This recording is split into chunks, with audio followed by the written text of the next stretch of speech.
Hey, and welcome on into Party Pregame. We're excited you spent another Saturday morning here with us as we get ready for another exciting college football weekend. It's week 4 of the college football season. As I say in my picks, week 3 hurt my feelings a little bit. We'll talk about that one, but it should be a fun bounce-back weekend, hopefully, for the Auburn Football Tigers. They need it to be a bounce-back weekend, or we could have some really interesting headlines going into next week. Well, we're excited you're joined here with us. Hopefully you've enjoyed our content throughout the week. We had our podcast drop on Thursday afternoon. We sent out our email newsletter a little bit later than normal. It was around Friday, around lunchtime, so hopefully you were able to enjoy that, titled A Tale of Two Tigers. As always, if you aren't signed up yet and you want to go read it right now, it's available on PatrickParty.com, as is everything we do. Of course, you just found Patrick Party Pregame. We'll show our picks at the end of the show, and then we'll post them on all of our social media platforms.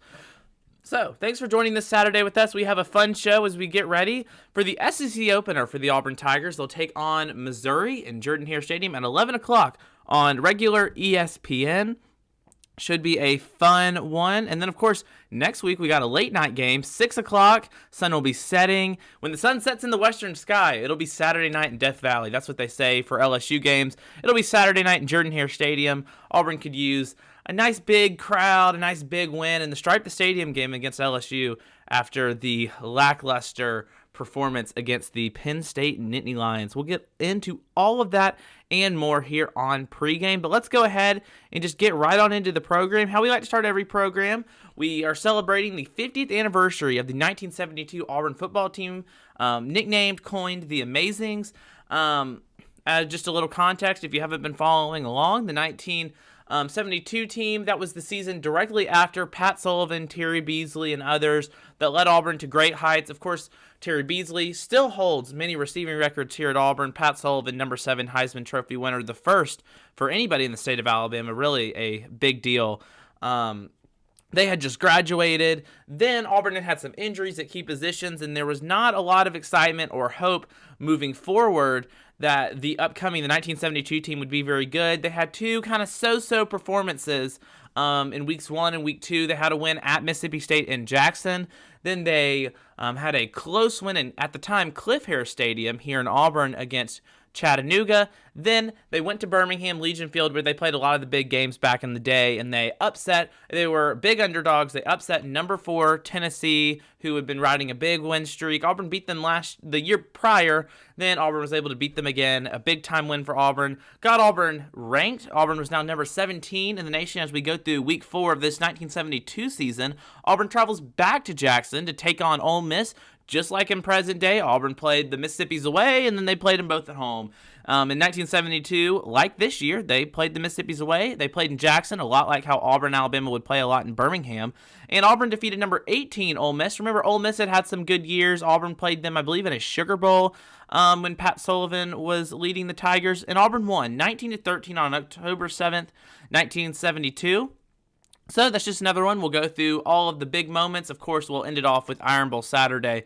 We'll talk about the famous Bama punt game. But with that, let's talk about this week, and let's go ahead and get on into our Saturday slate here on Patrick Party Pregame. And we started off in Winston-Salem in a top 25 matchup as the number 5 Clemson Tigers take on the number 21 Wake Forest Demon Deacons. Wake Forest had some injuries in the offseason. It's kind of unknown how they would do, but they've had a good season so far. Of course, Clemson, they had the off year last year going to the Cheez-It Bowl, just a pageantry all around for the Cheez-Its. I think they still dump the Cheez-Its on the coach after the win. I don't know. It's an interesting one. Now we have the Mayonnaise Bowl, so it's not as exciting. But number 5 Clemson, can they get back to the playoff? Remember, they didn't win the ACC last year. Pittsburgh did. Clemson had some losses early. It was who was it? It was Pittsburgh and somebody else. Clemson was not in the title game. It was Pittsburgh. I believe it was Wake Forest. So, hey, this should be a fun game. Wake Forest has not beaten Clemson since prior to the 2008 season. Clemson started their win streak, their 13-game win streak against Wake Forest back in 2009. So if this is correct, I don't believe Dabo Swinney has lost to Wake Forest. Should be a fun one, a fun top 25 matchup.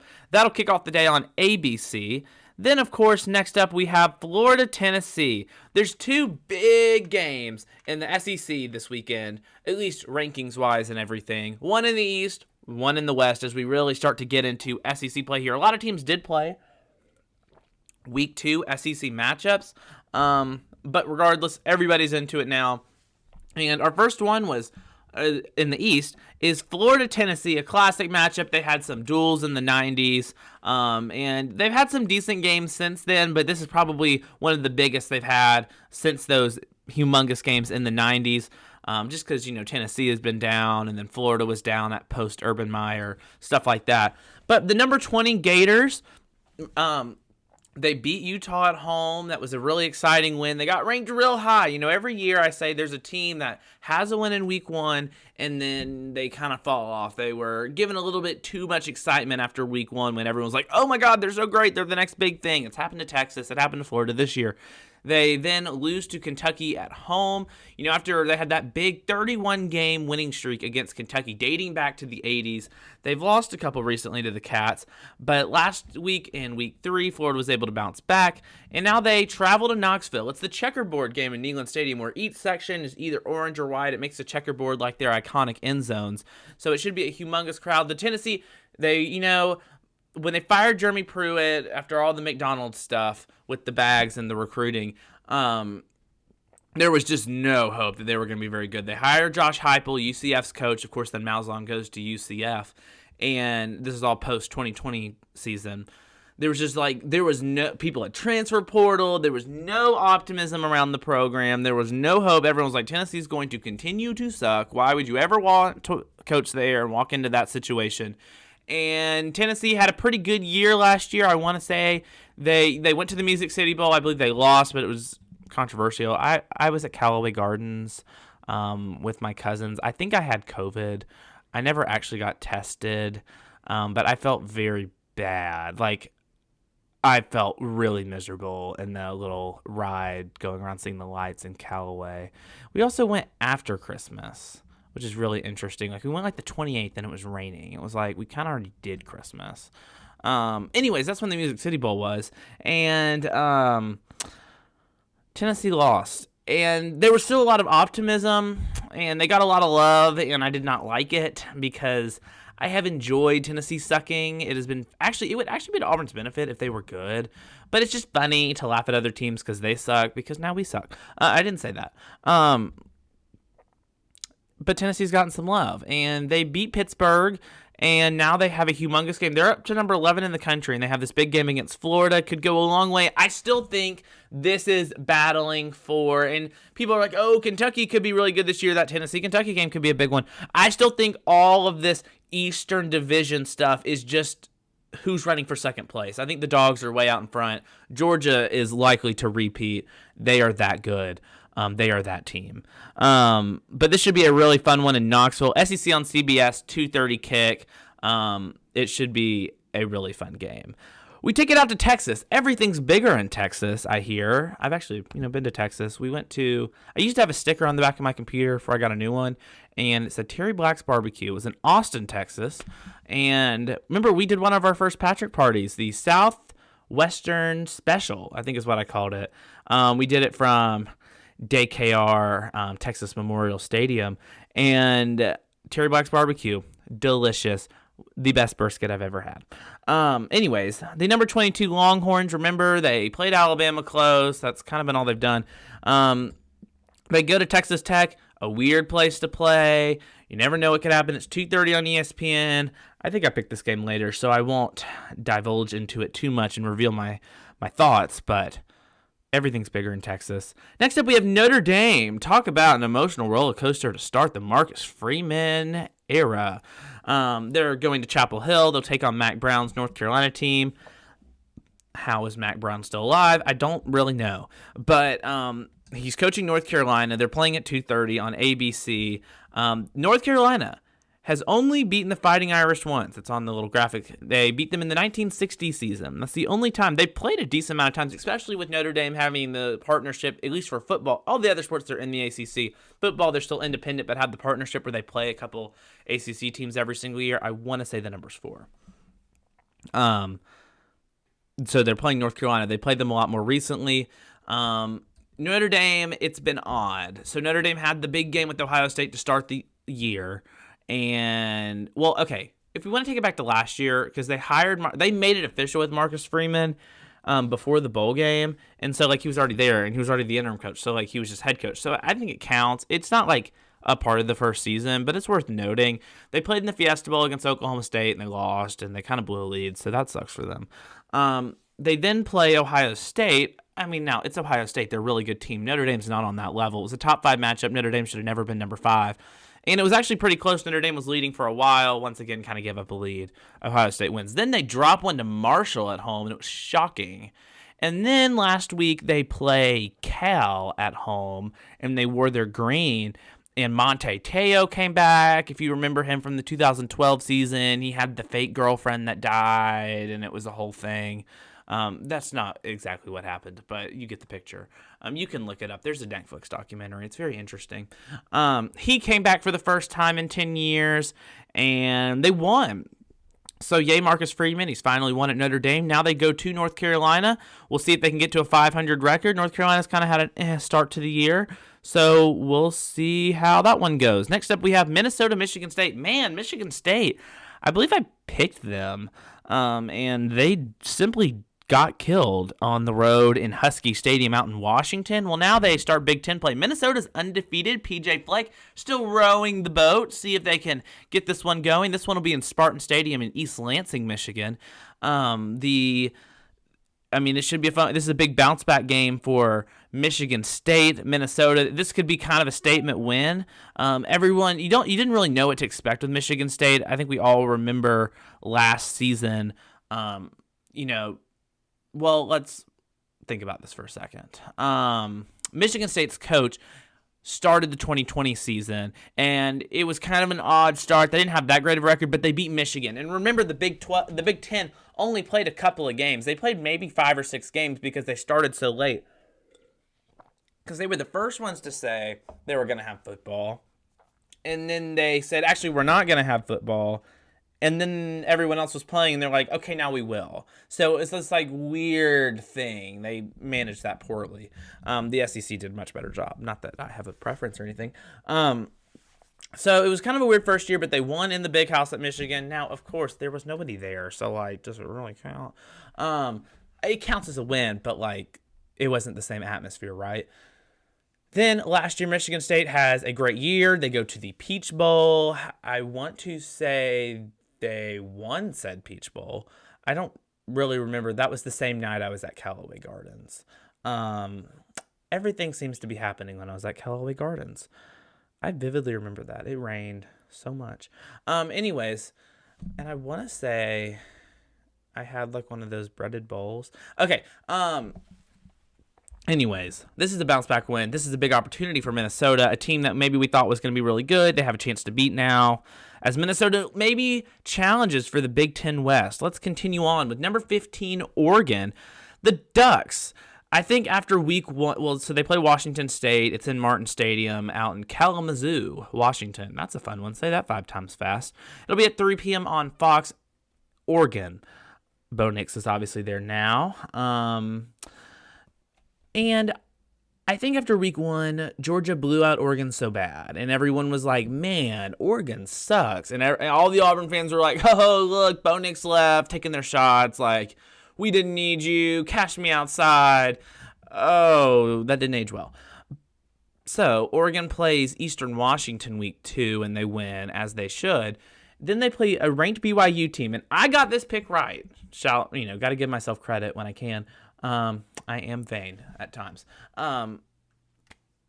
Oregon beats BYU. BYU had so many big games. They were coming off that big win at home against number 9 Baylor. They had won the week before. That was their 3rd straight big game. They dropped one in Autzen Stadium to Oregon. It wasn't particularly close. Bo Nix had a big day, and everyone's like, man, Oregon's good. So is Georgia just that much better? Now, I think it's a combination of it's the defending national championships. It was a neutral site in Atlanta. Okay, it was a Dogs home game. And the former defensive coordinator for Georgia was now it was his first game as head coach at Oregon, and it was their fourth time Georgia's defensive staff had played Bo Nix. Like, they weren't getting anything new. So it's just an odd situation. Now, I do think it'd be funny. Someone pointed it out this week that if Oregon were to, like, win the Pac-12 or something and then end up, like, making the playoff, like, let's say they run the table and then they play Georgia again, like a 1-4 game, I think they would get blown out just as bad, but it's just kind of a funny thought. Next up, we have the game in Dallas. Remember, Arkansas and Texas A&M play neutral site. I think it's kind of odd. Both of them have done major stadium renovations, and it's like giving up a weekend that they can have a big recruiting weekend and make a lot of money. That's why Florida and Georgia, while they played in Jacksonville forever, Kirby has not been a big fan of that one because that's such a big opponent that they don't have the chance to, host. And every other year make a load of money and have recruits there and all the things. Anyways, I think it was kind of their take on Oklahoma and Texas have this cool like Red River rivalry. Let's do ours in AT&T Stadium. Whatever, I don't care. Number 23 Texas A&M takes on number 10 Arkansas. Remember, Arkansas won last year 20-10. Arkansas has had an interesting start to the year. Last year they really flirted around. This past weekend they really flirted around with Bobby Petrino's team. Bobby Petrino had his little revenge game. I like to think the day Bobby Petrino, I believe it was Missouri State, but don't quote me on that. Missouri State Bears. Yes, it was the Missouri State Bears.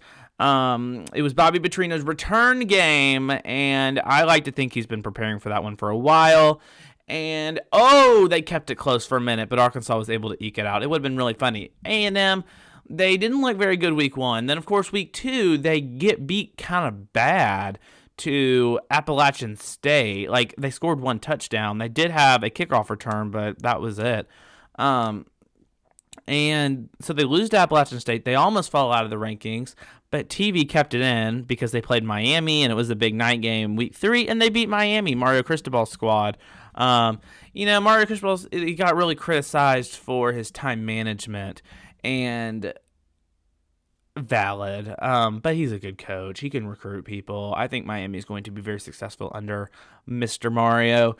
They play in Dallas. This should be a fun one between A&M and Arkansas. If Arkansas can win, it can really just kind of get them going. There's a lot of love around Sam Pittman, KJ Jefferson, and the Hogs. A&M, if they were to lose again, it would just continue the talks of everyone saying, Jimbo has like the same record as Kevin Sumlin did. He's just like bringing in better players and underachieving even more and making more money. It would be very funny. I like to laugh at teams, and I don't really like Jimbo Fisher. I'm not petty at all after losing this one right here. But it would be very funny to me. A Big Ten night game on 6:30 ABC. This would be the Saturday night game. Wisconsin takes on Ohio State. They don't play that often because, different divisions of the whole thing. Number 3 Buckeyes. Don't think this one will be particularly close. This one will be in the Horseshoe in Columbus, so this should be a fun game. I'm not going to lie to you. I don't know much about Wisconsin. They're kind of the same thing every year, and how exciting. And then what a showdown at the 11 a.m. hour on God's time, 11 a.m. God's time. The Auburn Tigers will take on the Missouri Tigers in what many are calling the Anxiety Bowl, because both coaching staffs are very anxious, and they will be even more anxious if they lose this ball game. Not an original thought. I saw that on Twitter. What a showdown between Missouri and Auburn. 2 teams towards the bottom of the SEC projections. That's what everyone thought, and so far that's what it's looked like. Let's just go ahead and dive on into this one, as we'll talk about for the rest of the show. Missouri and Auburn. 2 not very good football teams. That is the nicest way to say it. We'll start with Missouri.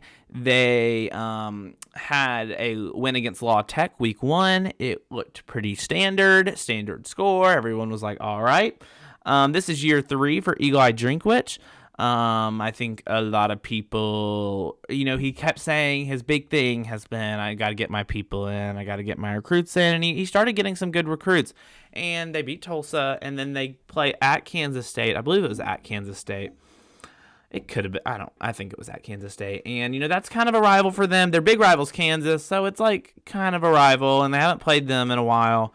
And they got the doors blown off, and it did not look pretty. And everyone was like, oh, maybe we're not improving here. And let's remember, year 3 of Barry Odom, they went 8-4. So it's just kind of like, what are we doing here, Mr. Elijah? And then last week, they didn't play very well against Abilene Christian. Now they won by a couple touchdowns, but it was just kind of like, Auburn defeated Mercer pretty handily. Didn't look great, but did not look bad. The final score, totally fine. Weird rain delay, kind of a weird game. Then Auburn kind of flirts around with San Jose State, is trailing at halftime, but ends up pulling it out. But it didn't catch a lot. I mean, it caught headlines and people knew about it, but it didn't get like hate or anything, and people weren't like freaking out because, well, number one, other teams like A&M, someone else lost, Notre Dame, other teams were losing, so it was just kind of like, oh, okay, well, Auburn survived on this crazy college football Saturday, look at them. But we just did not look very good, but I continued to gaslight myself. I continued to tell everyone, look, it was a one-off. We're just getting ready for Penn State. We weren't really playing our best stuff. And I think it was fair to make the argument that, like, well, it shouldn't matter what plays you're calling. You should just be able to beat San Jose State. And I think that's very valid. And, I mean, we won, but there was some progress in the second half. We fixed our adjustments, and it was kind of like, all right, I'm feeling the love. Auburn heads into Penn State. I'm very excited. I wore my nice new orange shirt. I was having a lot of fun at tailgate. And then the game happened, and it very quickly dawned on me, this is a cold cheese sandwich kind of night. And I did eat a cold cheese sandwich. It was not very good. Auburn did not win. They lost by a lot, actually. 42 to 41 to 12. I don't remember. Auburn Twitter deleted the final score post a couple hours after they posted it because Auburn fans were not commenting nice things, I guess, which I thought was odd. Well, it was okay. Auburn marketing has had a bad couple weeks. Number one, they did the whole orange jerseys thing, which I don't particularly care about. Like, that just simply does not matter to me. As I've said, I don't care what we wear, just win. Well, we didn't win, and it was not good. But they do the whole orange thing, and they tease it, but then we weren't going to wear orange, so it was kind of like, okay, so why did we go through all of that? It was just kind of it was an odd take. Then they delete the final score tweet, which made people mad because people made fun of other teams during basketball last season for doing that. And then it was like, everybody already knows it happens. Like, why would you delete it? Like, I don't understand. And then someone joked this week. They're like, so are they did a tweet in the offseason at SEC Media Days. There's a picture of Harsin. It was like, our damn coach. I was like, are we going to delete that one too if things go south? Anyways, 41-12 final. I really dove into this game on our podcast, so I don't want to dwell on it too much. I also just don't want to dwell on it because I don't want to be sad again. It's giving me the vibes of, Terry Bowden's final season at Auburn. You know, we always had the catchphrases. We had audacity, amazing, authentic. We had win, and win was like an acronym for something. And then we had STP, and it was something to prove. And then we started to lose, and it turned into stop the pain. And that's very much how I felt during this one. I did this in my podcast, but I'll do it here again, just because I think it's worthy. The stages of depression. There are many stages of depression, and I have experienced them via this football game, and so we're gonna go through them, and I'll kind of walk you through what's been going on with me. First, we had shock. There's 7 stages per this Google thing I just pulled up. 7 stages. Number 1, shock. I was shocked at what was happening. There was a moment in the third quarter I was like, is this really happening right now? led into denial. Is this really happening right now? I was cracking jokes. I was like, haha, like, we're so bad, but like, is this actually happening? Then there was anger, and I was not happy, and I was very upset. And then we go to bargaining. Like, I was like, God, I'd do anything to be good. Like, I was so jealous of Georgia and Alabama. Why did they get to be good? Like, why can't we be good? Then we just reached true depression that night when I was just like, we're terrible, and this is so sad. Then we have acceptance, and that will probably happen this weekend. If we lose again, I'll just accept the fact that we're not very good. Anyways, things to point out about the game. Number one, turnovers, 4-0. We are 8-0 on turnovers this season. We gave up 2 Mercer, 2 San Jose State, 4 against Penn State. And I understand at some point turnovers can be kind of like lucky, like you have to be lucky to get them. Well, 8 times is not, like, no, like, that's, number one, that's on you. Number two, like, at some point you have to force them to, like, you have to make plays, and Auburn's had some chances. So the turnover battle is something we're just going to have to improve on as a whole. Another thing, prior to the dam breaking in the third quarter when Penn State scored 17 points and Auburn scored 0, the first and second quarter, Auburn and Penn State scored the same amount of times. Penn State scored twice in the first half. Auburn scored twice in the first half. Penn State scored 2 touchdowns. Auburn scored 2 field goals, 14-6. Could have been 14-14. Auburn was 2 of 4 in the red zone. Penn State was 5 of 5. That's just been a consistent problem. Auburn actually had 450 total yards of offense, 296 passing. The key, Auburn was not able to run the ball. Penn State made Auburn look silly. Penn State ran for 245 yards. Nicholas Singleton had 124 yards on 10 attempts himself. That's more than the entire team of Auburn had. Tank Bigsby only had 9 attempts. I think that's very alarming. It's very odd saying all offseason we said, we're going to build this around Tank. We're going to give Tank all these touches, blah, blah, blah, blah. He had 9 attempts. Very odd. Auburn had more first downs, 23-17, but Auburn was just not able to run the ball, and you have to be able to run the ball to win. I circle back to this, and the offensive line played like hell. The defensive line, everybody played bad, except for some exceptions.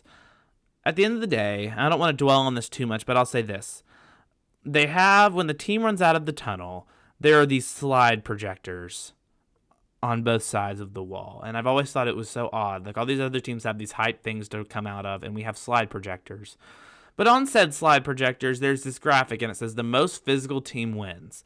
And that is really case in point here. Auburn was not the most physical team last Saturday, and they got pushed around, and I think it was telling on 2 fronts. Number one, Penn State was able to run the ball at will, and I think what really made the dam break was Penn State was able to keep a really well balance of passing and throwing.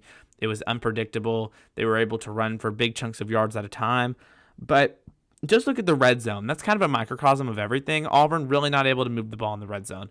In between the 20s, Auburn was able to move the ball. Then they just continually, like, stepped on their own foot. Like, you know, like, I didn't understand. Like, they continually messed up themselves. Like, a lot of these were just self-inflicted errors. We had a penalty. Or at one point, I was heated during the second half, or the first half, in the second quarter. At the very end, we had, like, a personal foul that wiped out, like, a 30-yard run. I was like, this is ridiculous. But at the end of the day, think about the red zone. When Penn State scored their touchdowns, they just ran the ball. Nothing fancy. No trick plays, no razzle-dazzle. They were able to run the ball at will. And Auburn just simply hadn't been able to do that. The most physical team wins. Auburn is going to simply have to be more physical at the line of scrimmage, which is where you win in the SEC. You win on the line. D-line and O-line, that's how you win. The best teams, Georgia, Alabama, they have fantastic line of scrimmage game. Auburn's going to have to do that if they want to continue to be competitive in the SEC moving forward, but also this weekend as they take on Missouri. And so let's go ahead and talk about Missouri here for a second. The Missouri Tigers, here's a couple things to just note. They have one really good wide receiver, a big-time blue-chip ratio recruit for Eli Drinkwitz. They have used him in a bunch of gadget plays. They obviously throw the ball to him because he's a wide receiver. He's going to be a key player Auburn has to stop. Auburn's going to have to be able to run the ball when they choose to, especially with TJ Finley being out. Let's just go ahead and talk about this. With TJ Finley being out and Zach Calzada, the whole weirdness of the Harsin thing, if he was like, they're both healthy, and then TJ got out, and he was like, I don't want to talk about it. And then he was like, but Zach Calzada's, a quote he said in the press conference was, how did he phrase this? Someone was like, hey, like, is Zach Calzada, like, healthy? They didn't say it like that, but, like, they had a good question. And he was like, do you know something I don't? And that's how you know things are going bad at Auburn, is Harsin's gotten very defensive in the press conferences, kind of like it was at the end of last year. He's not really being funny or fun anymore. And so that's worth noting. I would also say that another thing to consider here is that Missouri's offensive line is not very good. And, I mean, we said that about Penn State, and we don't really... They slaughtered us. We looked terrible. And that's another thing to note. Do not go to Athens. Do not go to that game. I am telling you not to go to Athens. I will not. Well, I have a reason why I'm not going. I'm working. But don't go. Value your mental health. We are going to get slaughtered. And I never say that about Auburn, but it has never been more true. It is going to hurt your feelings. Play golf. Play golf. Go on a walk with your dog. Do something for you. Take a you day. I felt called to say that. Auburn's going to have to win the line of scrimmage games. Just another thing. I feel like that's very obvious. I know I've kind of said that a lot. I think one other thing I will point out before we go to Bingham's bets is this. It's either Robbie Ashford or Holden Gardner. It has statistically been better that the running backs are about a yard to a yard and a half better with Robbie Ashford. It's another person to have to cover. I think it'll be Robbie. It could be Holden. Holding on for dear life with the season. No, I think Holden's a good player. He's in my math class, actually. Auburn's going to have to be able to run the ball. It's just case in point. I mean, I think it could be a quicker game. I don't think Auburn's going to try and throw it as much with Holden, a true freshman, or with Robbie. It'll be very interesting. I don't know how the extent of TJ's injury because Harsin won't talk about it, and that is very, very interesting. But let's go ahead and get on into Bingham's Bets, everyone's favorite little segment. Fabulous Bingham's Bets, as I always like to say. Let's go ahead and get into it. First up, we have number 5, Clemson, number 21, Wake Forest. We talked about it in Saturday's slate. The line. Clemson's a 7-point favorite at Wake Forest. I would take the Tigers in that one. I think they're going to win by more than 7. The over-under is 55.5. It's about 20 team. Yeah, you could take the over on that one. Next up, number 17 Baylor at Iowa State. 11 a.m. ESPN2, Jack Trice Stadium, Ames, Iowa. For Baylor being the higher-ranked team, Iowa State is a home favorite with 2.5 points. It's about how much you get if you're at home and you're the favorite. I would probably pick Baylor in that one. I don't rock with Iowa State. I never really have. Over under 45.5. Yeah, I could see that. Maybe an over, but that's probably pretty close. So it could go either way. Next up, number 20 Florida at number 11 Tennessee. We talked about this one, the SEC on CBS 2:30 game of the week in Knoxville, the checkered game at Neyland. Tennessee a 10.5 point favorite. I think it'll be closer than that. Tennessee is not really Tennessee was able to beat Pittsburgh, but I think Florida could put up a pretty good fight. I might take Florida on the line. The over-under 62.5. I think I might go under 2. I don't think it's going to be that high scoring. Next up, Tulsa at number 16, Ole Miss. 3 o'clock, SEC Network, Vaught Hemingway Stadium. Auburn plays there later this year. Maybe I'll be at that one. Ole Miss is only a 21-point favorite over Tulsa. Tulsa's a pretty good team, but Ole Miss has been scoring a lot. They've been blowing teams out. I would take Ole Miss in the line. Over-under 65.5. I might go under. I could see Ole Miss being in the 40s. I don't know much about Ole Miss defense. Maybe you could take the over on that one. I'm not as good at the over-unders, folks. Number 10, Arkansas. Number 23, Texas A&M. A&M is a 2-point favorite. I think Arkansas is going to win. Sorry, spoiled it. So I would take Arkansas on the line in that one. And that has been our fabulous Bingham's Bets. So that's exciting. Alrighty. Well, a little bit of a shorter show, but, it's an 11 a.m. game. You got to get over to the stadium on this lovely Saturday morning. So we're thankful you joined it here with us. But, of course, we got to finish off with our picks from Byron's Smokehouse. Fabulous breakfast. Fabulous lunch as well. Everyone loves barbecue. So with that, let's go ahead and get into our picks. Thank you for joining us here on Pregame. And as always, enjoy your college football Saturday. Hey, welcome into the Patrick Party. It's week 4 of the college football season. Week 3 kind of hurt my feelings. Let's get into it. First up, we have a top 25 matchup in Winston-Salem. The number 5 Clemson Tigers go to the number 21 Wake Forest Demon Deacons. I think Wake Forest is all right this year, but I'm going to pick Clemson in that one. Next up, you have number 20 Florida taking on number 11 Tennessee. It's the checker-kneeling game where they do, the checkerboard inside the stadium. I'm going to have to go with Tennessee in a big SEC East matchup in that one. Number 22 Texas goes and takes on Texas Tech. I like the Longhorns in that one. Notre Dame plays at North Carolina. I like Notre Dame to get back to a 500 record. Then you have number 15 Oregon playing Washington State. Washington State's had a pretty decent year, but I think Oregon might win the Pac-12. I like number 15 Ducks in that one. Number 10 Arkansas takes on number 23 Texas A&M in Dallas. Remember, they play a neutral site game every year. I like the Hogs in that one. I think they're just going to be the more physical team.